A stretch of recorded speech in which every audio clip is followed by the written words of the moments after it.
क्या हुआ जब जोशीमठ में मिली 365 साल पुरानी गुफा और जो सबूत प्राप्त हुए वो आपके भी रोंगटे खड़े कर देंगे। ये खबर तो सभी जानते हैं कि जोशीमठ में भूस्खलन हुआ और वहाँ के घरों में दरारें आ गई, लेकिन ये कोई नहीं जानता कि जोशीमठ क्या है और ये कहाँ पर स्थित है।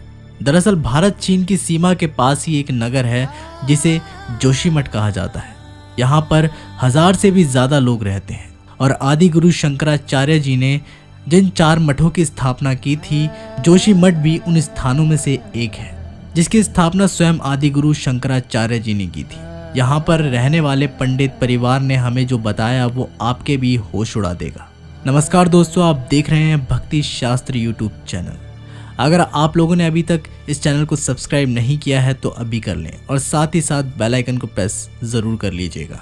सुरेश जी मिश्रा ने हमें बताया कि उनका परिवार पिछले 3 पीढ़ियों से यहाँ पर स्थित महादेव मंदिर की पूजा अर्चना कर रहा है और उन्होंने भी अपना पूरा जीवन यहीं पर महादेव की भक्ति में बिताया। साल की शुरुआत में जहाँ सभी लोग नए साल के आने की खुशियाँ मना रहे थे, वहीं पर जोशीमठ के लोगों को इस बात का अंदाज़ा नहीं था कि महादेव अब उनकी बहुत बड़ी परीक्षा लेने वाले थे। बात है नए साल के पहले सप्ताह की। सुरेश जी ने हमें बताया कि एक दिन जोशीमठ में अचानक से भूस्खलन हो गया, क्योंकि इस स्थान पर प्राकृतिक घटनाएं होती रहती हैं। ऐसे में सभी लोगों ने इस भूस्खलन को नज़रअंदाज कर दिया, लेकिन 1-2 दिन बाद अचानक से कई घरों में दरारें आ गई और ऐसा लगने लगा मानो कुछ दिनों में जोशीमठ पूरी तरह से ज़मीन में धंस जाएगा।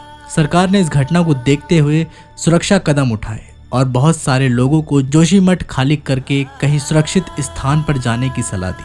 तकरीबन 600 घरों ने उस दिन जोशीमठ को छोड़ दिया, लेकिन हम पिछले 3 पीढ़ियों से यहाँ पर स्थित महादेव मंदिर की पूजा अर्चना कर रहे थे।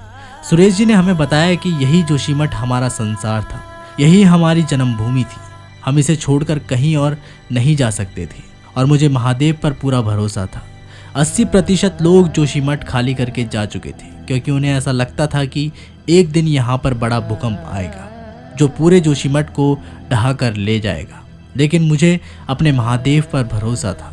मैंने अपने पूरे परिवार के साथ जोशीमठ में रहने का ही निश्चय किया, लेकिन उसके अगले दिन मेरे साथ जो घटना घटित हुई उसे मैं ज़िंदगी में कभी नहीं भूल पाऊँगा।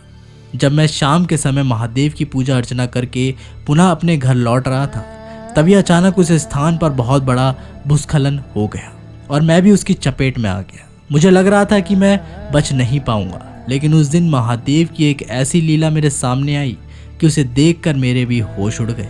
दरअसल उस भूस्खलन ने एक ऐसी गुफा के द्वार खोल दिए थे जो काफ़ी पौराणिक थी। सुरेश जी ने हमें बताया कि मेरे उस गुफा के अंदर जाने की बिल्कुल भी हिम्मत नहीं हो रही थी, लेकिन जैसे तैसे करके हिम्मत करके मैं उस गुफा के अंदर पहुंचा और अंदर जाकर जो नज़ारा मुझे देखने को मिला उसने मेरे रोंगटे खड़े कर दिए, क्योंकि वहाँ पर प्राकृतिक रूप से बनी हुई एक बहुत बड़ी शिवलिंग निर्मित थी। मैंने उस शिवलिंग को प्रणाम किया और गुफा से बाहर आकर अपने घर वालों को ये सूचना बताने के लिए गया। जब मैं उन्हें लेकर उस स्थान पर दोबारा पहुंचा तो वहाँ एक और भूस्खलन हो चुका था। उस गुफा का द्वार पुनः बंद हो चुका था। सुरेश जी ने हमें बताया कि ये महादेव का एक संकेत था। वो कहना चाहते थे कि जब तक कि तुम मेरी छत्र छाया में हो, मैं तुम्हारा बाल भी बांका नहीं होने दूंगा। बस तुम अंत तक मुझ पर विश्वास रखना। और सुरेश जी का परिवार तब से लेकर अभी तक जोशीमठ में रह रहा है। वे सभी सुरक्षित हैं और महादेव के आशीर्वाद के तले सुखमय जीवन जी रहे हैं। इस घटना को लेकर आप क्या विचार रखते हैं? जोशीमठ को लेकर आप क्या सोचते हैं?